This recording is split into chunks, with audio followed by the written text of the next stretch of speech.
Well, to talk about this, we're now joined by the Auditor General of Canada, Karen Hogan. Ms. Hogan, nice to see you again. Hi, nice to see you. Now, you and I talked about the issue when you released your report last fall, but I think it's probably worthwhile here to repeat, because the money went out to people who did not qualify because of the criteria, or I guess controls, that the government decided to use in determining who actually could get support payment. Can you talk to us about that? Sure. So at the beginning in the design of these programs, a decision was made to align the government with international best practices in the time of emergency, and very limited prepayment controls were put in place to vet the eligibility of recipients. And the understanding was then to have rigorous post-payment work in order to go back after the fact and check if people were eligible. When our audit looked at six COVID programs, most for individuals and one for businesses, we found that $4.6 billion were paid to individuals who were not eligible. And we also highlighted another at least $27.4 billion that went to individuals and businesses that require further investigation. So that post-payment work to just verify whether or not they meet the eligibility criteria before a decision's made on should collection be followed up or not.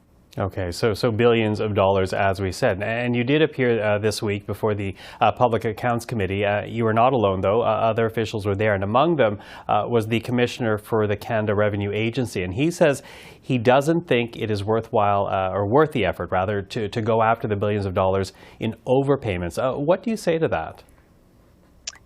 Honestly, the decision that the Commissioner or any deputy makes with how they use their resources is one that's left up to them.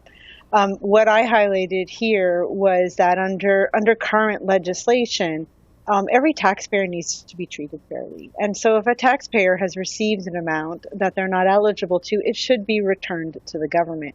In order to do that, you have to identify who's ineligible. And that means rigorous post-payment work is needed.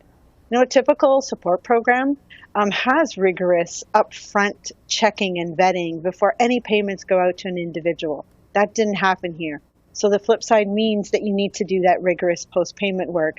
So I think it's needed in order to demonstrate fairness to taxpayers and in order to then be able to identify who is eligible or not and then make a decision about collection. Mm-hmm. Now, I do want to ask you something, and I hope this isn't too sensitive to ask you, but, you know, the Commissioner also questioned the methodology that was used by your office to determine the numbers. What's your response to that?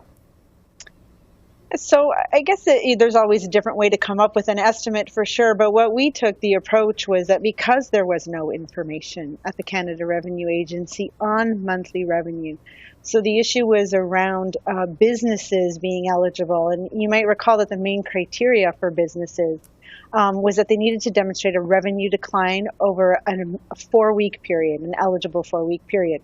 There is no monthly information at the Canada Revenue Agency. Nothing was collected on application. It was very much like individual programs where personal attestation or business attestation drove whether payments went out the door.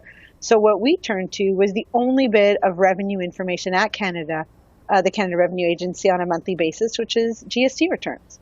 And we used those to flag and identify businesses that didn't look like they actually had a revenue decline. And we tallied those up and recommended that $15.5 billion worth of payments be investigated further. Mm-hmm. So what do you hope parliamentarians take out of your testimony then? Well, I hope they see the need and encourage the Canada Revenue Agency and Employment and Social Development Canada to do more rigorous post-payment work. You know, as I mentioned earlier, there are some support programs now that have very rigorous upfront vetting, and they still do a percentage of post-payment work. What we're seeing in this case, where there was limited prepayment controls, the departments are doing very similar amounts of post-payment work. Well, that's not rigorous post-payment verification when you had no vetting upfront. So I hope that they'll find the resources and the time, because the time is running out. In some cases, there's a legislative time frame to identify these potential overpayments. So I hope they find the time and they do the extra work needed in order to treat Canadians fairly and recover any amounts that might be needed to be recovered. And what about lessons learned? You know, of course, when COVID-19 came, it was an extraordinary moment for the world. But going forward, is there a lesson to be taken out of all this? I think a couple of our recommendations in our audit report really report to some of the lessons learned. I think the decisions that were made back at the start of the pandemic, if you try to put yourself back in early 2020, there was so much uncertainty. The healthcare system was suffering. And so the decision to ask people to stay home, to get money out quickly, was a sound one under the circumstances. It now comes with the need to identify that there's a lot of work that needs to be done on the back end. And so hopefully that will happen. But I think looking forward, two of our recommendations were around getting real-time payroll information from businesses and also real-time revenue information. Not only would that make it easier should we need to have a similar response to a health crisis in the future, but it would help with so many other income support programs or other support programs that the government puts out, and also just improve the overall tax system. So I'm hoping that we learn from that lesson that if we shortchange in the front, we have to do some work on the back end, but that we start planning for the future by laying some good foundations and getting real-time information. Karen Hogan, good to speak with you again. Thank you for that. It's great to be here. Thank you.